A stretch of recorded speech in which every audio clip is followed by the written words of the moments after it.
أعوذ بالله من الشيطان الرجيم.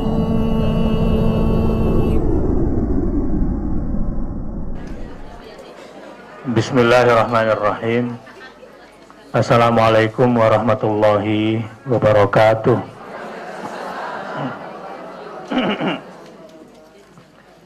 Semoga Allah Subhanahu wa taala bimbing kita ke jalan hidayah, dan mudah-mudahan kita selalu mendapatkan perlindungannya dan mendapatkan cahayanya. Innal hamdalillahi nahmaduhu wa nasta'inuhu wa nastaghfiruh wa na'udzu billahi min syururi anfusina wa min sayyiati a'malina.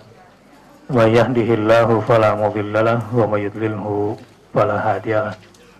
Asyhadu an la ilaha illallah wa asyhadu anna Muhammadar Rasulullah. Allahumma shalli ala Muhammad wa ala ali Muhammad.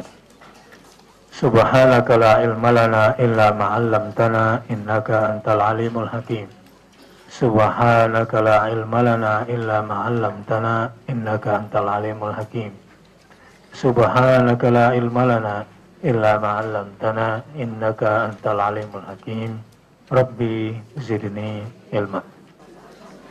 Ayat kursi identik dengan pengusir setan. Pengusir setan. Padahal sesama setan dilarang saling mengusir. Terus kalau berbicara tentang ayat kursi identik dengan apa? Nama Allah paling banyak disebut. Paling banyak nama Allah disebut di ayat ini, sehingga disebutlah dia Ayatul A'zam, ayat paling agung se-Quran. Karena tidak ada sebanyak di ayat ini nama Allah diulang-ulang. Ya, nanti kita lihat berapa kali yang diulang. Terus siapa lagi kira-kira? Ayat kursi identik sama apa kira-kira? Lebih banyak mengagungkan kebesaran Allah. Bagus. Lebih banyak mengagungkan kebesaran Allah. Apalagi kira-kira? Kursi itu apa? Tadi Satyadi ngomongin kursi itu masalahnya apa ya? Hah? Ayat kursi maksudnya ayat apa nih, Bu?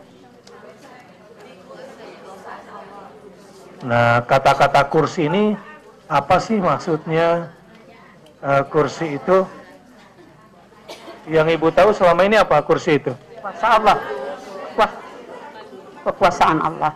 Kekuasaan Allah. Yang Ibu tahu apa lagi selain kekuasaan Allah? Nah. Apa? Singgasana. Singgasananya Allah. Mungkin ngebayangin kursi gitu kali ya. Baik. Ya. Ini satu ayat di dalam surah Al-Baqarah ayat 255 yang kalau surah teragung dalam Al-Quran adalah surah Al-Fatihah, karena di situ Allah diulang-ulang diagungkan, dipuji. Saya ulangi, surat paling agung se-Quran itu adalah surah Al-Fatihah. Kenapa? Karena di 7 ayatnya itu Allah diulang-ulang dipuji dan diagungkan. Sementara ayat paling agung, Ayatul A'zam, se-Quran itu dari 6.236 ayat, yang paling agung adalah Ayatul Kursi. Kenapa? Lagi-lagi karena Allah yang diagungkan di situ, yang berulang-ulang dipuji.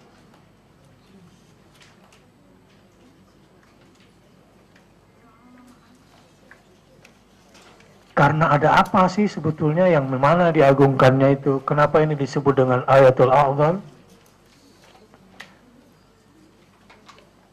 Allah la ilaha illa huwa Al-Hayyul Qayyum. Di ayat berapa saja Allah itu disebut sebagai Allahu la ilaha illa huwa. Kita coba lihat. Allahu la ilaha illa huwa. Al-Hayyul, sebetulnya di dalam ilmu Asma'ul Husna, salah satu asma Allah yang paling agung adalah Al-Hayyul Qayyum. Salah satunya Al-Hayyul Qayyum.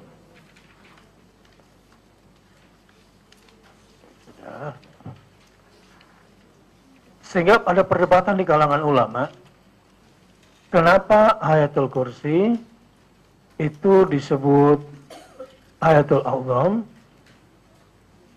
Karena di depannya ada Al-Hayyu Al-Qayyum.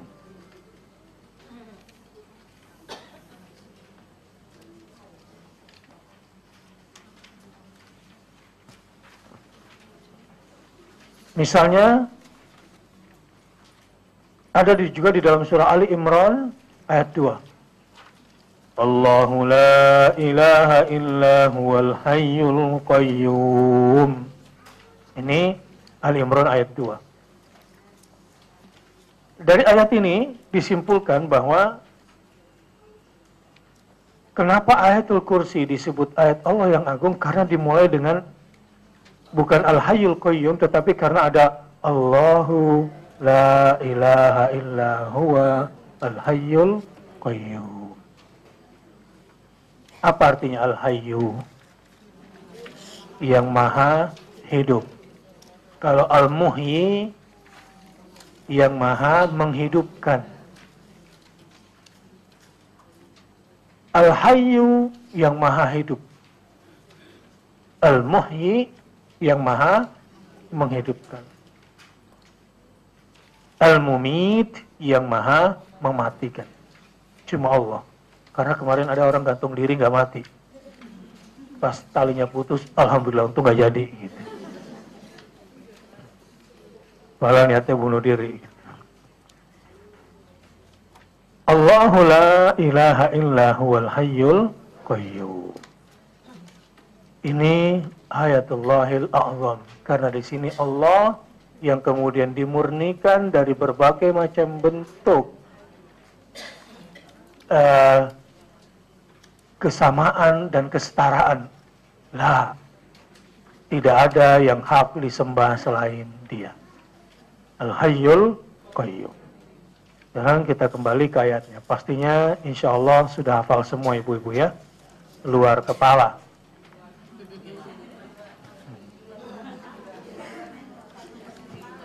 Bukan di dalam, di luar. Baik, sama-sama kita baca. A'udzu billahi minasyaitonir rajim.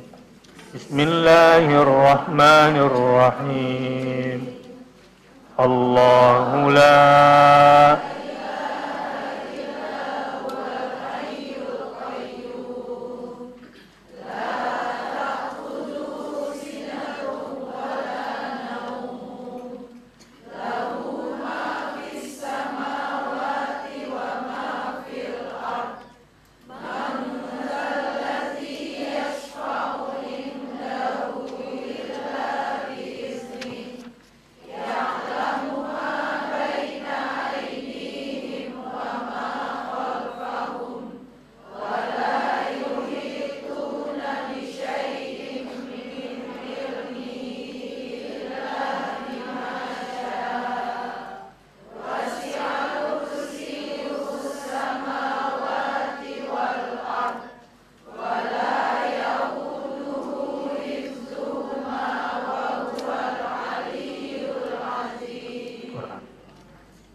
Allah. Jadi ceritanya begini. Suatu hari setan berlarian semua. Berlarian menuju iblis.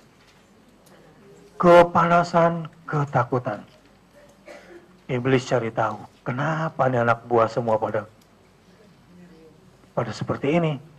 Besoknya dicek, setelah dicari tahu ternyata ada ayat kursi diturunkan pada hari itu. Dan bukan cuma setan yang berlarian, pada masa itu banyak raja-raja zalim bergelimpangan berjatuhan dari kedudukannya. Nah, jadi kekuatan ayat kursi yang akan kita pelajari ini kalau dihayati, Allah la ilaha illa huwa al-hayyul qayyum, ini memberikan energi kekuatan. Utsman bin Affan kaya raya di kalangan sahabat. Dia menyadari karena setan itu tidak suka kalau ada orang berilmu menjalankan ilmunya. Setan itu tidak suka kalau ada orang punya harta dijalankan, diinfakkan di jalan Allah. Dia nggak suka. Utsman bin Affan itu adalah sahabat yang kaya raya, dan dia tahu yang tidak suka itu adalah kalangan manusia yang dengki, minal jinnati termasuk jin. Makanya kalau Utsman bin Affan itu satu hari timbul rasa khawatirnya, di setiap ruangannya dibaca ayatul kursi. Itu Utsman bin Affan. Di ruang tamu baca ayatul kursi, Allahu la ilaha illa huwal hayyul qayyum. Saya ketika pindah rumah di situ juga ada yang aneh rasanya. Tapi nggak usah terlalu kelihatan formal gitu. Allahu la ilaha. Atau ngamuk-ngamuk gitu kan, bawa asap gitu, nggak perlu lah. Cukup antara kita dengan Allah Subhanahu wa Ta'ala. Karena energi yang memberikan daya usir itu adalah keikhlasan karena Allah dan keyakinan terhadap ayat Allah ini. Ya, apa bedanya rumah sama kuburan? Tidak dibacakan surah Al-Baqarah di dalamnya. Itu hadis Nabi SAW. Rumah yang tidak dibacakan surah Al-Baqarah di dalamnya adalah sama dengan kuburan. Orang mati, banyak setan lah di situ. Ayatul kursi ada di dalam surah Al-Baqarah. Jadi nanti masuk ke kamar anak, baca ayatul kursi, baca ke gudang, baca ayatul kursi, lihat jilbab yang udah nggak kepake, taruh di kursi. Lihat baju yang udah nggak kepake, taruh di kursi. Setelah itu bagiin tuh. Jangan ditumpuk-tumpuk. Kalau disisain juga udah nggak up to date, udah zaman lama. Anak perempuanmu juga nggak pakai lagi. Udah bagi aja. Ya. Dibagiin, jangan pelit. Itu menabung yang salah. Dibagiin aja. Saya juga kadang kalau udah ngeliat baju saya udah penuh, udah kerak angkat separuh. Berat gitu. Udah bagian lagi. Jadi punya alasan beli lagi.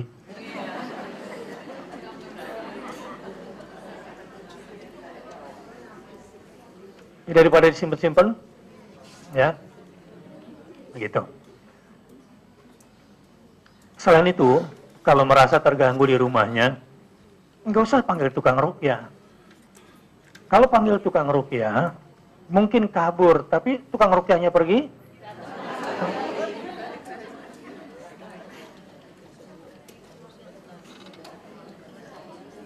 Nanti yang lain datang lagi, karena kan yang jadi masalah, dia seneng nggak tinggal serumah dengan pemilik rumahnya, itu aja masalahnya. Ajarkan sama anak-anak begini. Karena saya juga pernah kejadian tuh sama istri saya ketika ini kok ada suara duh, duh. Itu kayak monster jalan gitu di lantai 2. Saya bilang sama istri saya, kamu dengar ya? Iya, tapi juga dengar ternyata itu benar. Iya. Oh, gimana nih gitu. Saya bilang kita harus bersyukur punya teman banyak di dunia ini.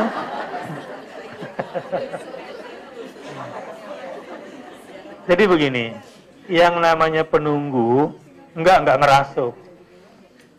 Di mana-mana kan dia sama kayak kita tinggal gitu kan. Makanya hadis Nabi misalnya jangan sembarang petik daun di jalan. Gitu ya. Jangan buang air kencing sembarangan, gitu ya. Nah, itu karena itu bisa jadi rumah dia. Dan itu kejadian di masa sahabat, habis petik daun gila dia. Kerasukan, karena itu rumah dia. Jadi di mana-mana ada. Di sini juga ada, kalau nggak salah di situ deh.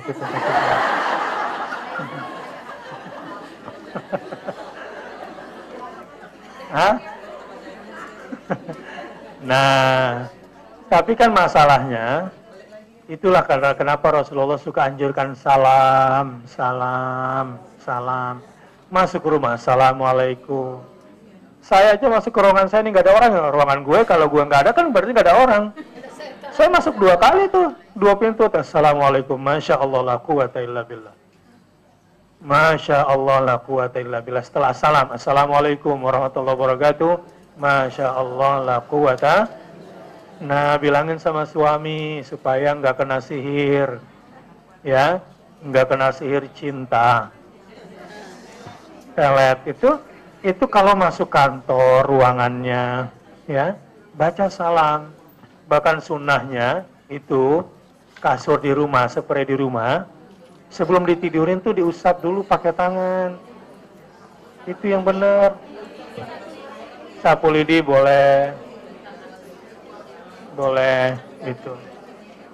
Ya, mesti diusapkan. Rasulullah SAW sering melakukan itu. Ya, ini supaya konsultasinya nggak terlalu banyak, saya kasih redam-redam dulu. Ya. Nah, laki-laki itu juga sering kena pelet. Sama perempuan juga, gitu. Perempuan ini masalah memang gitu. Nanti yang ngadu perempuan lagi, nyalain laki-laki. Nah, didoain gitu ya. Nah, salah satunya bilang kalau masuk kantor, laula dakhalta jannataka qulta masya Allah la quwata. Dikit diceritakan, ada anak dapat warisan. Bapaknya itu biasa bersedekah. Jadi di kebun ini, terbiasa orang miskin pada hari tertentu pokoknya bebas makan kurmanya. Bebas makan buahnya. Dan setiap panen, bapaknya selalu memberikan itu. Setelah bapaknya meninggal dunia, anaknya pelit. Ya, ketika orang-orang miskin datang, dia bilang, udah, itu tradisi bapak, sekarang tradisi gue, sekarang gue pemilik. Nah, dia udah terbayang keuntungan. Terbayang keuntungan. Besoknya, habis ludes itu, malam terbakar. Seperti tak bersisa itu kebunnya. Saudaranya mengingatkan, coba setiap kamu masuk ke dalam kebun kamu membaca, Assalamualaikum, Masya Allah, la quwata illa billah. Insya Allah dijaga oleh Allah Subhanahu wa Ta'ala. Jadi menghadapi gangguan-gangguan, ya, misalnya bisnis anak yang sudah mulai berkembang, menantu yang sudah mulai maju, supaya nggak banyak persoalan. Memang mengikuti sunnah Nabi itu, insya Allah membentengi kita. Masya Allah la quwata. Udah. Saya nggak baca apa-apa, setelah itu setannya pergi tuh. Kangen juga sih kadang-kadang digangguin gitu kan. Kurang seru kalau kurang tantangan gitu. Tapi saya kasih tahu cuma baca ayat kursi dan sering-sering ucapkan salam. Ya. Lihat kan kalau ada film hantu tuh kadang-kadang dia tuh belagu gitu. Kenapa kamu merasuk ke orang di sini? Habis dia nggak pamit masuk ke sini, kan gitu. Sehingga orang dulu, kalau nenek-nenek dulu ngajarinnya, kalau masuk satu tempat serem bilang apa? Permisi, permisi, gitu ya. Nah, itu ajaran sesat masa lalu. Karena memang dalam dunia mistik, ya, dalam dunia supranatural seperti itu. Jadi dia tuh kegeeran sama kayak preman gitu loh di sebuah tempat. Kalau kita tuh minta izin sama dia senang. Gue preman Tanah Abang, gitu kan? Siapa tuh preman Tanah Abang tuh, gitu kan? Nah, tapi sebetulnya kita nggak perlu, kita izin sama Allah. Dan ini buminya Allah Subhanahu Wa Taala. Dan cara paling tepat adalah baca Assalamualaikum warahmatullahi wabarakatuh. Bahkan dalam hadis Nabi SAW, kalau habis pulang jauh dan tidak mau melihat hal-hal yang aneh di rumah, dan insya Allah nggak ada apa-apa di rumah, tambah dengan Masya Allah, la quwata. Anak-anak juga terutama diajarin itu. Sehingga anak saya sekarang setiap pulang sekolah dari jauh pangga bacanya itu terus komplit. Assalamualaikum warahmatullahi wabarakatuh. Masya Allah, kuwatalla billah. Lembar.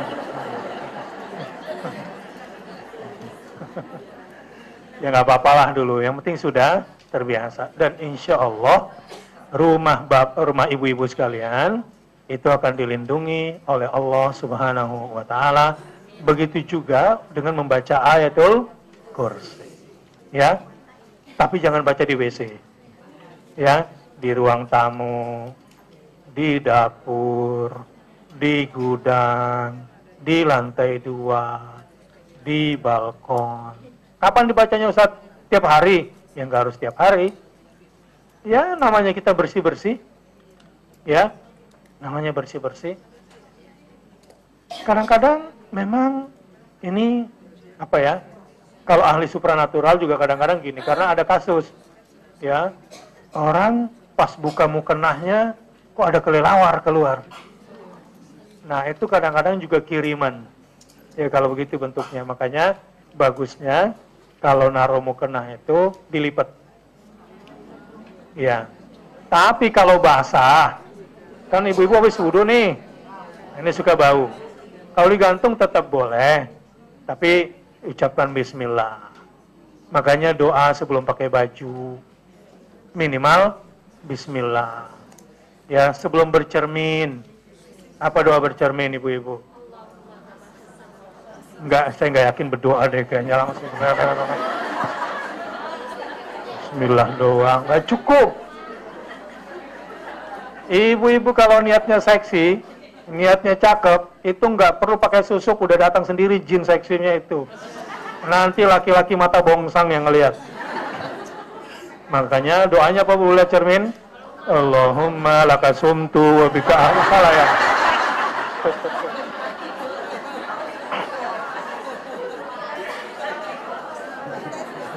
Apa doanya?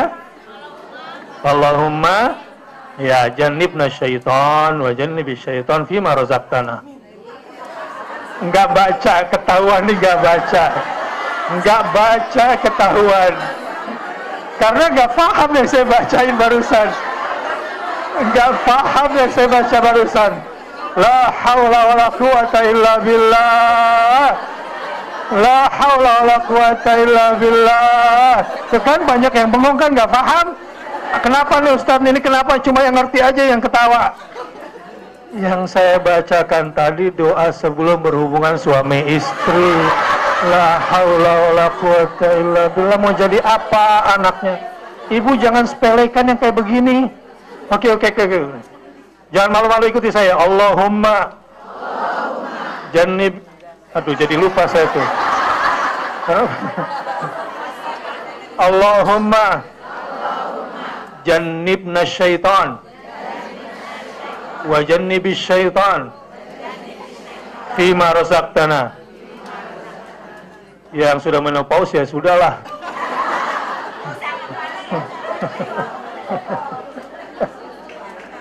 Ya. Yang jomblo ya menghayal lah supaya diberikan yang baru, maksudnya gitu. Baik, jadi semua bacaan-bacaan yang dianjurkan oleh Nabi itu punya dimensi yang memang bagus sekali. Kenapa orang sekarang tuh malas berdoa, apalagi ayatul kursi? Ini saya perlu mukadimah dulu yang penting nih ya. Sebab ayatul kursi sekarang nasibnya menjadi pengusir setan. Tetapi yang bacainnya setan juga. Nah sekarang kita keluar dari kesetanan diri dulu. Ibu-ibu sekalian, persoalan kita sekarang secara keilmuan dan peradaban saat ini adalah terpisahnya dimensi agama dengan ilmu pengetahuan.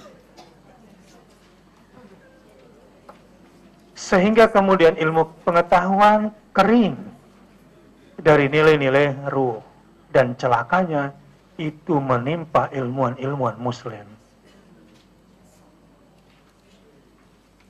Ya malu nggak malu lah, wakil rektor di Makassar, profesor kena narkoba misalnya. Sehingga kering jiwanya. Dia tidak bahagia dengan ilmunya. Dia menderita dengan ilmunya. Kering. Padahal banyak hal yang tidak kita ketahui tentang diri kita. Yang kita ketahui tentang diri kita hanya satu dimensi dari dimensi lain yang sebetulnya nilainya bisa 50%. Kita terdiri daripada ruh dan jasad. Kita ini ketawa itu bukan karena kebutuhan jasad. Kita ini lapar dan haus bukan karena kebutuhan biologis. Ada pengaruh-pengaruh roh. Pengaruh-pengaruh rohiyah di situ. Misalnya begini,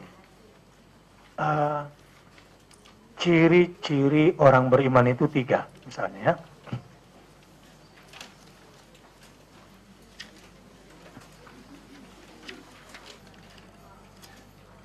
Ciri-ciri orang beriman. A'udzu billahi minasyaitonir rajim.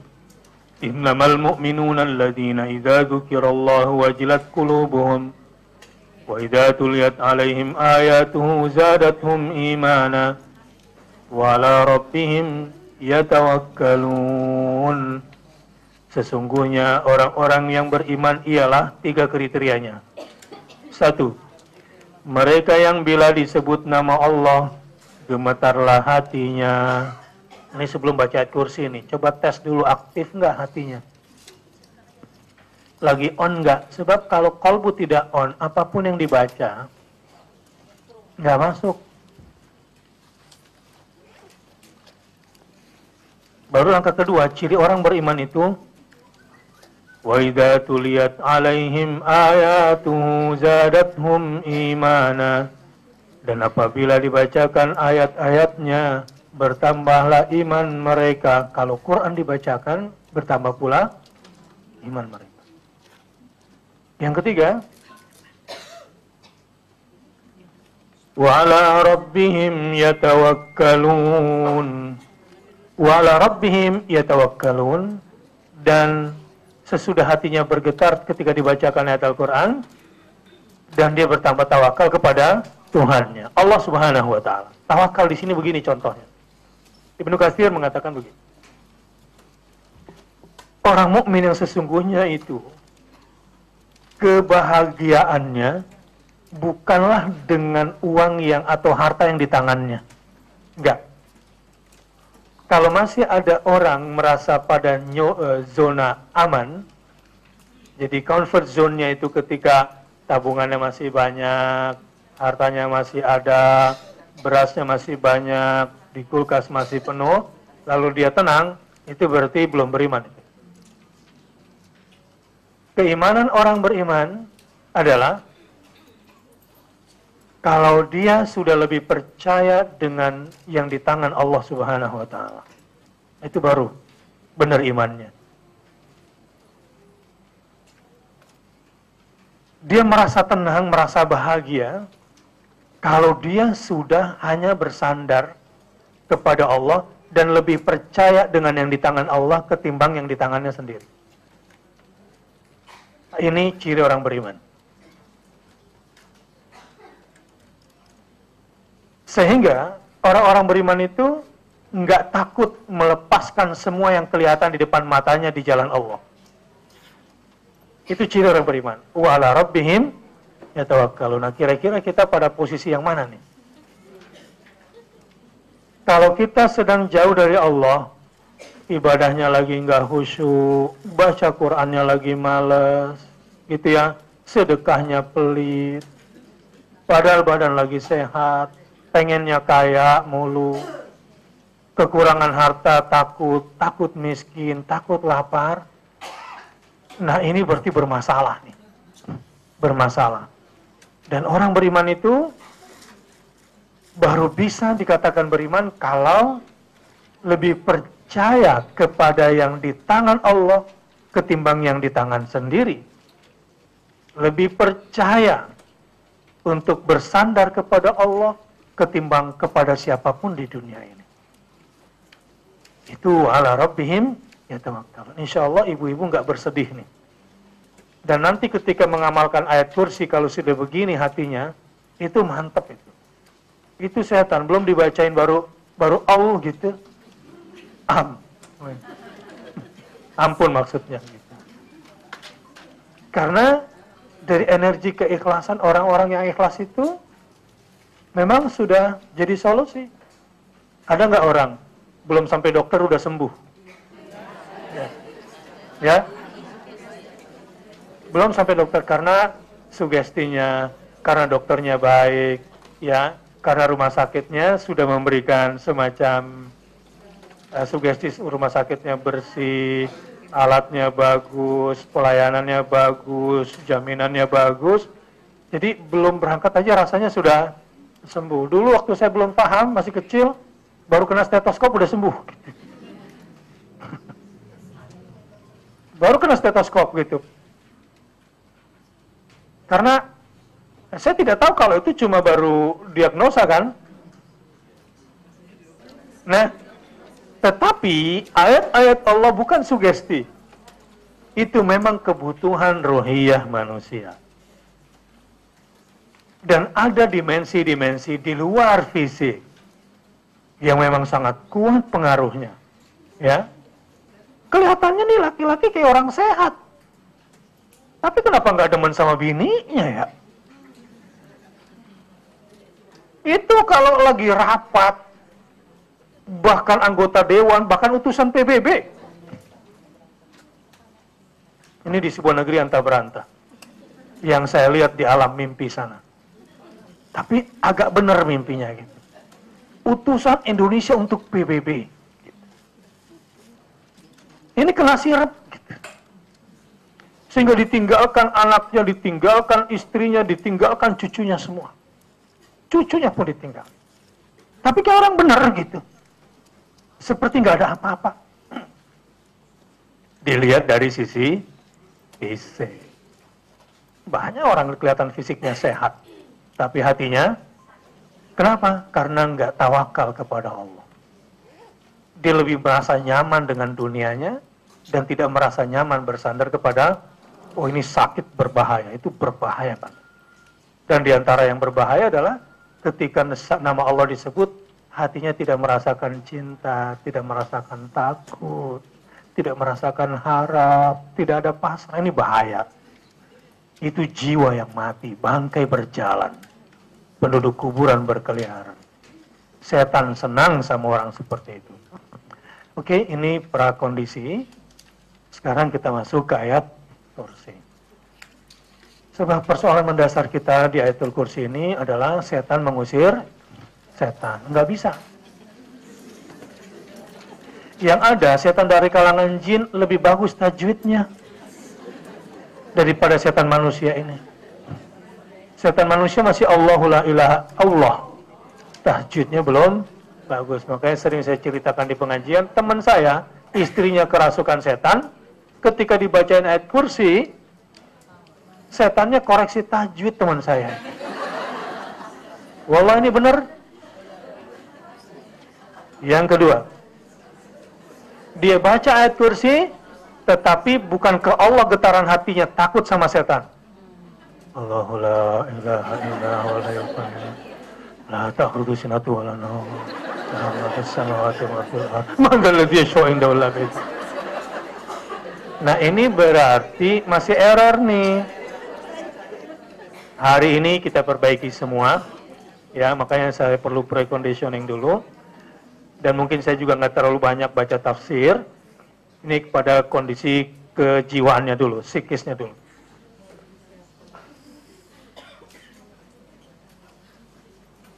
Allah. La ilaha. Tidak ada Tuhan. Ilah. Tidak ada Tuhan. Ilah. Yang berhak disembah. Jadi, kalau Rabbun itu berkaitan dengan penciptaan, kalau ilahun berkaitan dengan penghambaan atau ibadah. Apa bedanya Rabbun dengan ilahun? Rabbun berkaitan dengan penciptaan, berkaitan dengan rezeki. Tapi kalau ilahun, ilahana, Rabbana, itu beda kan? Rabbana dengan Allahumma, itu beda. Rabbana zalamna anfusana. Ya Allah, ada sistem yang sudah kau buat. ada aturan yang sudah kau buat. Rabbana, aku yang melanggarnya sehingga aku kemudian terlempar ke dunia ini. Rabbana. Itu berkaitan dengan sistem penciptaan Allah Subhanahu wa taala. Kan ibu udah bilang aturan mainnya di rumah ya, yang habis makan cuci piring sendiri. Yang nggak cuci piring sendiri akan ada sanksi. Sanksinya tambah nyapu, misalnya gitu. Mah kok aku harus nyapu lagi? Loh kan aturan mainnya kita udah tetapkan bersama. Kita udah sepakati kan? Iya tapi kan? Nggak ada tapi. Selesaikan cuci piring dan kemudian sapu. Di dunia ini sudah ada aturannya. Rabbana Adam zalamna anfusana. Aturan mainnya jangan dekati pohon itu. Dideketin. Karena sudah dekat pasti kalah. Astagfirullahaladzim.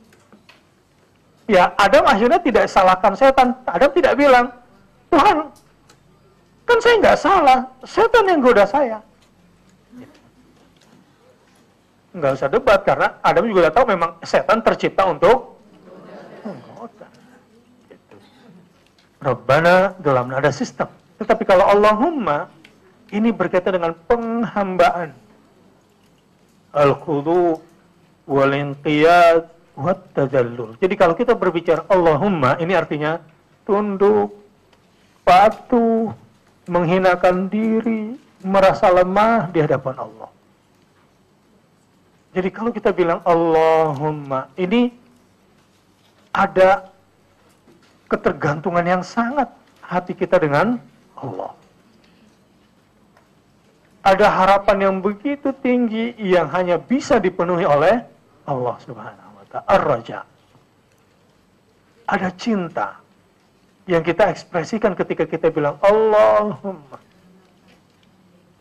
Ada tawakal, ada kepasrahan. Pada saat kita menyebut Allahumma. Ketika ruku, ketika sujud. Itu terekspresikan daya-daya rasa cinta, rasa takut, harap, pasrah, berkecamuk semua. Di dalam sholat kita itu. Di setiap bacaan, di setiap gerakan yang kita lakukan, ya mudah-mudahan bisa khusyuk lagi. Mungkin udah lama ada yang sholatnya nggak khusyuk. Ini berarti belum bagus. Mungkin lagi jauh dengan ilah, dengan Allah. Allahu Akbar. Nggak boleh ada yang besar, nggak boleh ada yang kepikiran lagi. Allahu Akbar. Hanya Allah yang maha besar. Dan kita sekarang sedang berhadapan langsung dengan Allah. Dan kita harus merasakan sedang beraudiensi, sedang berdialog dengan Allah. Bahkan ketika kita bilang Alhamdulillahi Rabbil Alamin, Allah bilang Hamidani Rabbi, hambaku memujiku. Ar-Rahmanir Rahim, Majjadani Abdi, hambaku mengagungkanku. Jadi setiap ayat yang kita baca itu sebetulnya dua arah. Dan ini adalah sebetulnya bentuk penghambaan kita. Kita yang butuh kepada Allah Subhanahu wa ta'ala. Allah tidak butuh kita. Jiwa kita, ruh kita yang membutuhkan Allah untuk ibadah ini. Wa ma khalaqtul jinna wal insa illa liya'buduni. Tidaklah aku ciptakan jin dan manusia kecuali untuk menyembah kepada aku. Maksudnya bukan Allah yang minta disembah-sembah. Allah nggak butuh. Tetapi menyembah Allah itu adalah kebutuhan kita. Bagaimana kita merasakan itu ketika kita La ilaha illa huwa Al-Hayyul yang maha hidup. Kita lihat Allah tidak ada Tuhan yang berhak disembah melainkan Dia yang hidup kekal. Lagi terus menerus mengurusi makhluknya. Ya? Al-Qayyum yang terus menerus mengurusi makhluknya nggak akan berubah. Tuhan yang kita anggap hidup dan mengurus itu nggak pernah berubah. Misalnya Bakhtiar Nasir tukang meja, hari ini bikin meja. Apakah satu hari Bakhtiar bisa berubah jadi meja? Sampai kapanpun nggak bisa.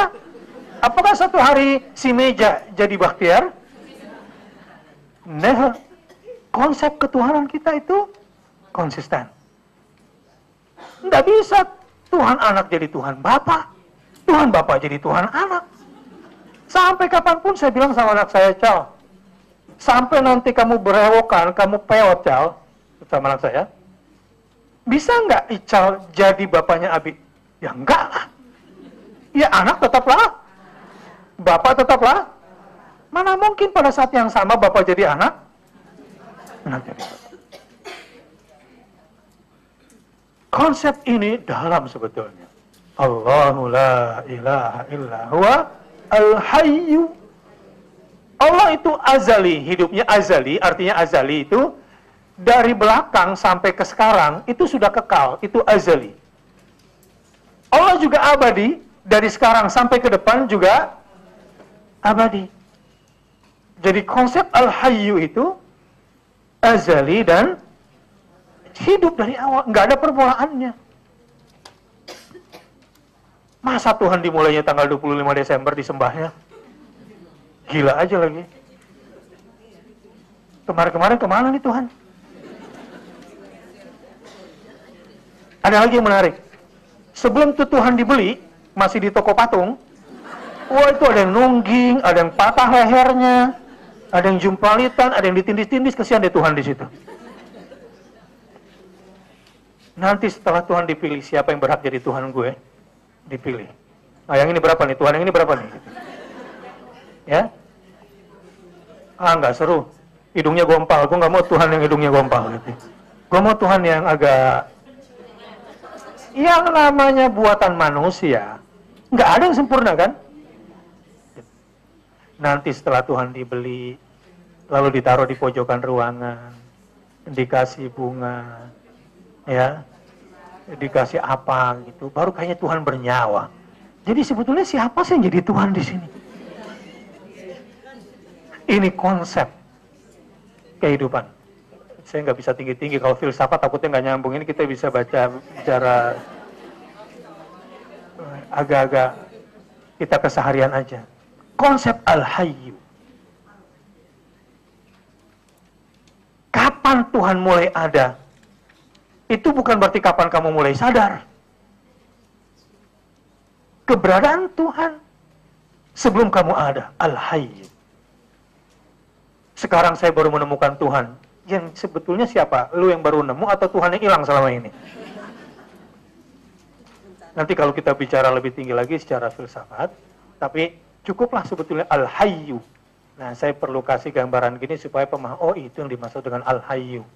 Kalau nggak ada pembanding-pembanding kayaknya nah, hidup, udah selesai gitu kan? Enggak, ini soal konsep ketuhanan. Allah yang senantiasa hidup. Nggak pernah mati. Coba, kalau satu hari kita berdoa kepada Allah, ya Allah, panjangkanlah umurku. Tetapi yang diminta mempanjangkan umur itu sudah mati duluan gitu. Enak nggak berdoa kayak begitu? Ini konsep ketuhanan. Bagaimana mungkin Anda minta panjang umur pada Tuhan yang sudah mati? Nah, masalahnya nih gara-gara keyakinannya sudah ikut orang kafir sih. Pakai ditanya lagi, Ustadz, apa hukumnya ngucapin selamat Natal? Ya Allah. Menyatakan Natal saja bahwa Tuhan terlahir, itu dosa nggak? Kejam itu. Itu betul-betul menistakan Tuhan itu. Anak saya nanya, Bi, ini ada, karena kita kan di kampus gitu ya, di FK ini kan campur berbagai agama. Nah, bagaimana aku ngingetin teman-teman, karena ini kan cuma Christmas party, nggak ada hubungannya sama Natalan. Di luar Natal kita coba bikin Christmas party. Ini kristenisasi luar biasa kencengnya sekarang.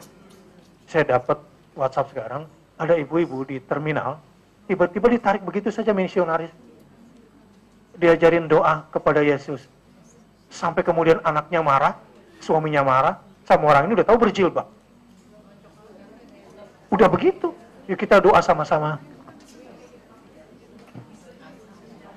Kalau anak kita nih tidak diperkenalkan tentang konsep Tuhan, ini kena. Karena anak saya sendiri juga jadi bingung. Gimana meyakinkan teman-teman? Mereka kan bilang, ini kan pesta biasa, ini nggak ada hubungannya sama Natalan, ini cuma Christmas party, dan ini toleransi.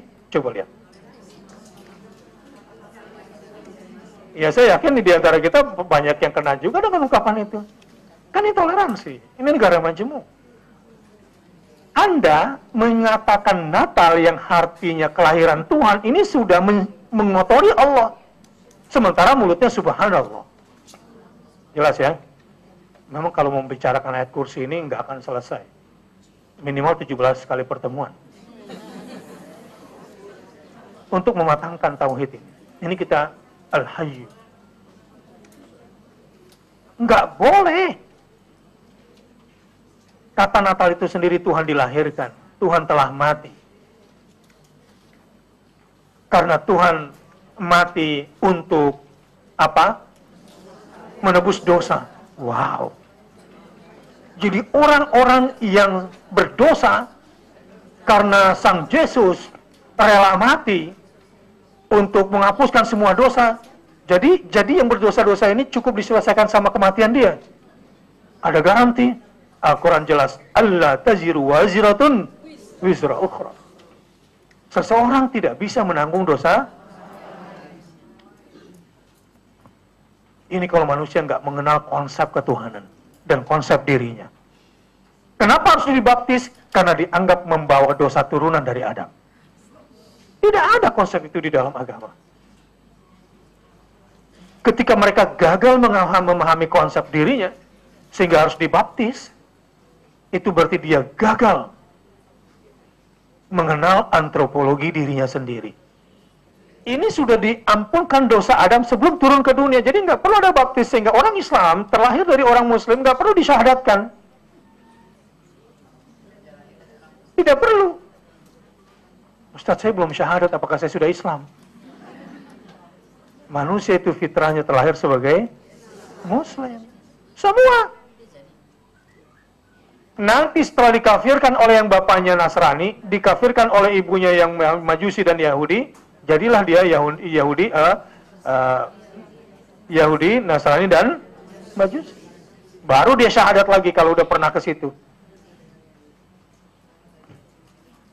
Nih, jadi saya juga lagi nangani kasus sekarang anak tokoh Islam sedang dipacarin sama laki-laki Kristen, berjilbab sejak kecil. Ya, ini bukan persoalan mudah ini menghadapinya. Padahal anak itu sudah berjilbab sejak SMA, si perempuan ini. Kenapa? Enggak mateng konsep ketuhanan. Jilbab sekedar jilbab, baca Quran sebatas baca Quran, sholat sebatas sholat, tapi tidak paham. Tidak paham. Nah, hari ini ibu-ibu, belajar ayat kursi menjadi penting nggak? Baru Al-Hayyu, Al-Qayyum, yang maha tidak pernah berhenti mengurusi. Masya Allah, nikmat banget kan? Ya. Enaknya sama Al-Qayyum itu begini. Kita mengabdi kepada Allah, beda mengabdi sama bos. Bos itu nggak kepengen kita lebih kaya dari bos, betul nggak? Ya iyalah, mana ada bos mau dikalahin sama. Itu karena kepentingan si bos sama dengan kepentingan makhluk, anak buahnya. Allah enggak. Jadi kalian mau kaya sekaya-kayanya, Allah Subhanahu wa Ta'ala Al-Qayyum mengurusi untuk kebaikan, untuk kekayaan, kebahagiaan kalian semua. Dan itu tidak pernah berhenti. Bos hari Sabtu sama Minggu bisa ditelepon, libur dia. Gimana kalau Tuhan libur? Sementara hari ini kita lagi galau gitu kan. Pas hari Sabtu pula jatuhnya. Sementara Tuhan sedang gimana kira-kira? Ibu-ibu sekalian. kejahatan terbesar seorang agamawan kalau sudah memisahkan agama dengan negara.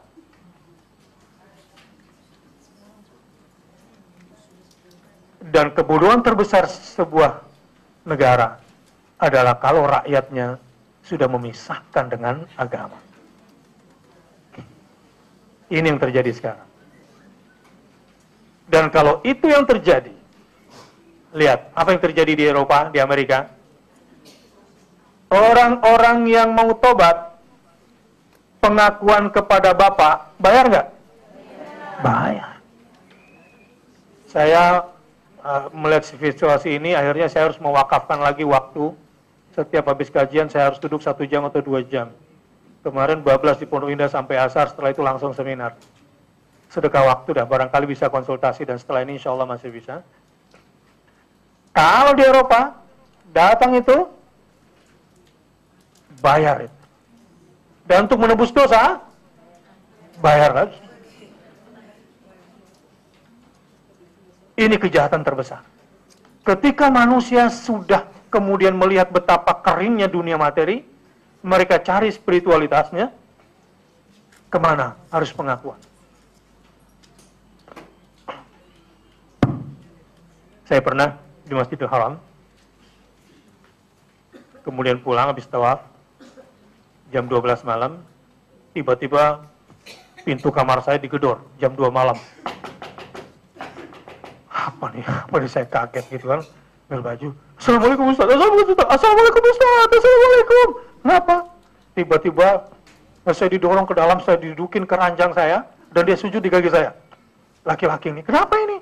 Saya banyak berdosa, rupanya mu'alaf. Yang lagi pengakuan dosa di depan bapak gitu.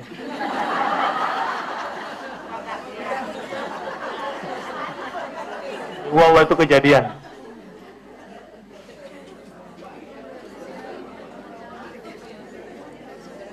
Oh, berarti konsep ketuhanannya belum matang nih. Sehingga masih ke bawah-bawah. Tapi curhat perlu. Ibu harus menangis. Kalau nggak nangis, ini jadi toksin di dalam. Perlu. Jadi kadang saya duduk dengerin gitu kan. Ya udah, nangis aja. Sehat. Asal di tempat yang tepat. Anak laki-laki tidak boleh menangis. Wah, salah itu. Tapi kalau bilang, jangan teteskan air mata di depan Abi, teteskan air mata di hadapan Allah Subhanahu wa Ta'ala dalam doa. Sujudlah. Wah, itu keren itu. Sehingga dia terbiasa untuk mengabdi kepada Allah, bersandar kepada Allah, berharap kepada Allah. Tugas kita orang tua adalah menyupport apa yang menjadi kebutuhan. Allah Al-Qayyum tidak pernah berhenti mengurusi hambanya. Coba lihat, ada waktu tersisa nggak buat Tuhan untuk mendengarkan hamba-hambanya yang berdoa? Ada yang berdoa pagi-pagi, ya. Ada yang bangun tidur punya masalah, nggak punya makanan. Ada nih waktu duha, ada yang proyeknya juga hari ini pengen sekali go. Siang-siang dia menghadapi hambatan, ada lagi yang berdoa. Sore-sore belum lagi nih matahari terbenam, Allah jangan sampai bang tutup nih, Allah jangan sampai belum cair, jangan sampai matahari tenggelam. Allah selalu siap nggak? Habis maghrib ada lagi yang galau. Ya, habis isya lakinya pulang berantem lagi. Dia ada lagi berdoa tengah malam lagi. Dia ketuk terus pintu Tuhannya. Apakah ada waktu di mana Tuhan tidak ada di situ? Selalu ada. Al-Qayyum. Allah Subhanahu wa Ta'ala Al-Hayyul Qayyum. Maka berbahagialah orang-orang yang menghambanya kepada Al-Qayyum. Bayangkan kalau Tuhan nanti hari Sabtu libur, hari Minggu doang datangnya gitu. Hari Jumat Tuhan maaf lagi istirahat. Ya makanya doktrin hari Sabat, hari istirahatnya Tuhan itu kejam. Konsep ketuhanan Allah Al-Qayyum adalah Tuhan itu tidak pernah lelah mengurusi hambanya. Penciptaan langit dan bumi selama berapa malam? Berapa hari? sittati ayyam. Itu konsep Islam. Allah menciptakan langit dan bumi. Menciptakan langit, pertama, ya lihat. Bahan bakar langit sama bumi itu, bahan baku maksud saya, bahan bakunya langit dan bumi itu sama. Ya. Kemudian dipecah, Big Bang. Terpecah. Allah kemudian jadikan bumi, belum sempurna. Kira-kira masih berbentuk lempengan seperti itu. Allah kemudian sempurnakan dulu langit menjadi 7 lapis. Menjadikan bumi 2 hari, menyempurnakan langit 7 lapis dalam 2 hari atau 2 masa. Kemudian Allah turun kembali, menyempurnakan bumi.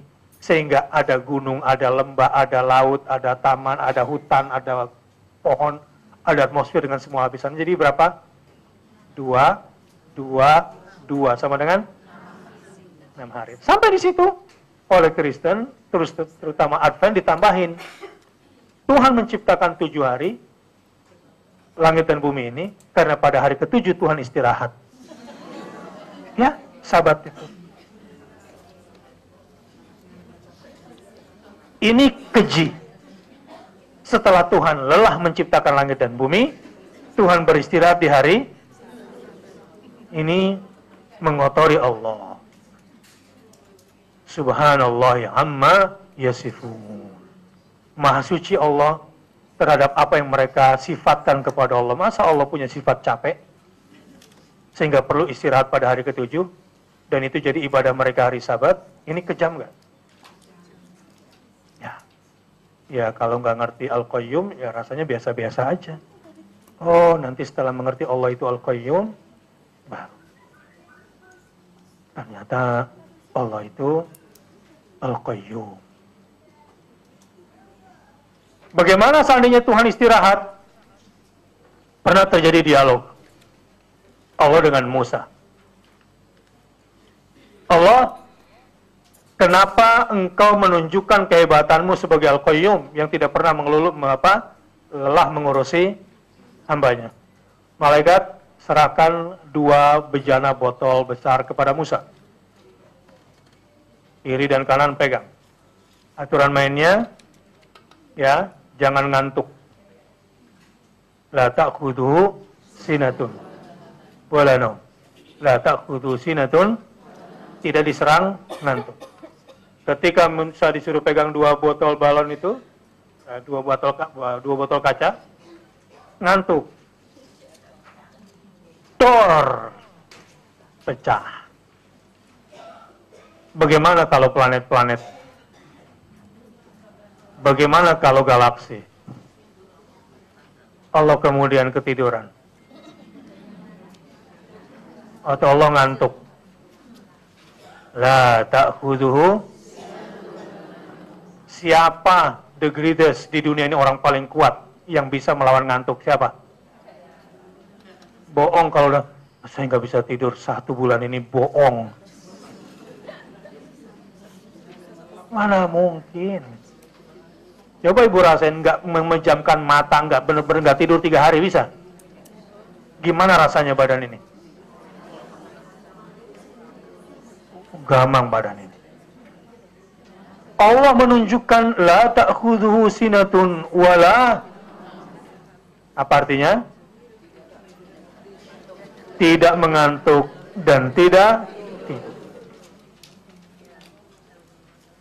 Ketika Musa bertanya, Tuhan kenapa engkau buktikan dirimu hebatannya sebagai tidak ngantuk? Kayaknya nggak keren kan? Tapi siapa di dunia ini yang bisa melawan untuk tidak tidur? Untuk tidak ngantuk? Oh jadi ngantuk boleh dong Ustaz? Boleh, tapi di luar ruangan ini.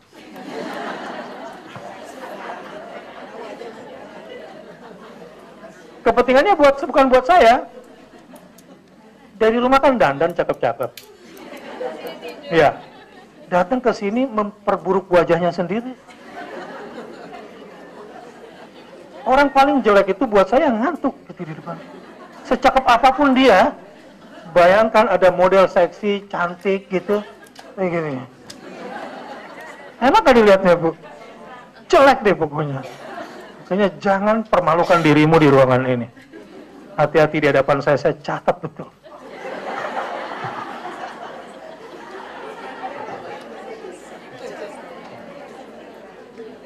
Lahu ma fis samawati wa ma fil ardh. Miliknya lah semua yang di langit dan semua yang di bumi.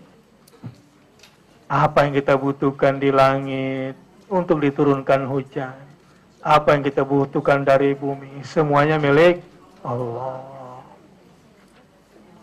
pemilik semuanya.